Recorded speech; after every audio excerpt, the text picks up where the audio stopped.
Good morning সবাইকে। সবাই কেমন আছেন? আমরা সবাই ভালোই আছি।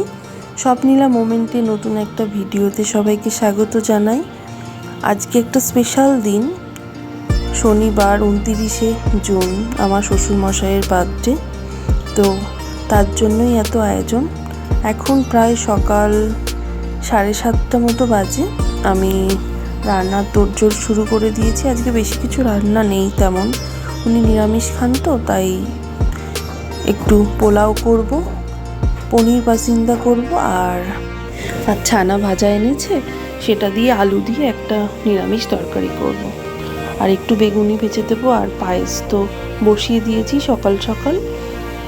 আর পনিরটা আমি এভাবে রেডি করে নিয়েছি, আর পনিরটা এভাবে কেটে নিয়ে আমি মাঝে ক্যাপসিকাম আদা দিয়ে একটা পেস্ট বানিয়ে নিয়ে কড়াইতে একটু তেল দিয়ে সাঁতলে নিয়ে গেছি। খেতে বেশি ভালো লাগে, এভাবে করে খেয়ে দেখবেন, খুব ভালো লাগে। বেগুনিটা আর পনিরটা রেডি করেই রেখেছিলাম, খাওয়ার আগে গরম গরম ভেজে দিয়েছি।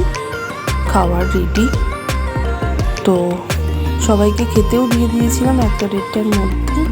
এই যে শ্বশুরমশাইয়ের প্লেট, কাসুন্দি দিয়ে দিয়েছিলাম পনির বাসিন্দাটা, খেতে কিন্তু বেশ হয়েছিল। পোলাও, পনির বাসিন্দা, পায়েস, একটু ছানার তরকারি আর বেগুনি। নিজেরও খাওয়া দাওয়া সেরে গুছিয়ে গেছিলাম একটু ছাদে। তখন প্রায় বাজে 3টে মতো, তখনও মেঘলা আকাশ। আগের দিন রাত্রে থেকে কম বেশি বৃষ্টি হচ্ছে। গিয়ে দেখছি আমার করমচা গাছের করমচাগুলো পাকতে শুরু করেছে। বৃষ্টির জন্য গাছগুলো তরতাজা হয়ে গেছে। আর পেয়ারা গাছে এত পেয়ারা ধরেছে, প্রচুর পেয়ারা ধরেছে। পেয়ারাগুলো বাঁধতে হবে, নইলে হনুমানের যে উৎপাত, সব ওদেরই পেটে যাবে।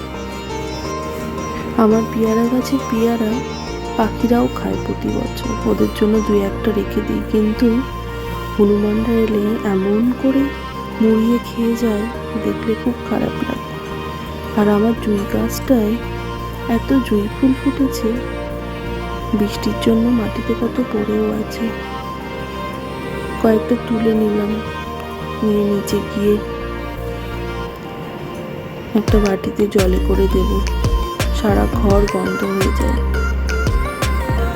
আর এটা মনীষার দেওয়া বাতাসা টগর, গাছটা বেশ তরতাজা হয়ে গেছে। আমার আম গাছে বলেও এসেছে, কিন্তু আম হবে কিনা কে জানে। এবারে এখনো ড্রাগন গাছে ড্রাগনের ফুল আসেনি, কেন কি জানি, কি হয়েছে জানি না। এতদিনে তো ফুল এসে যাওয়ার কথা।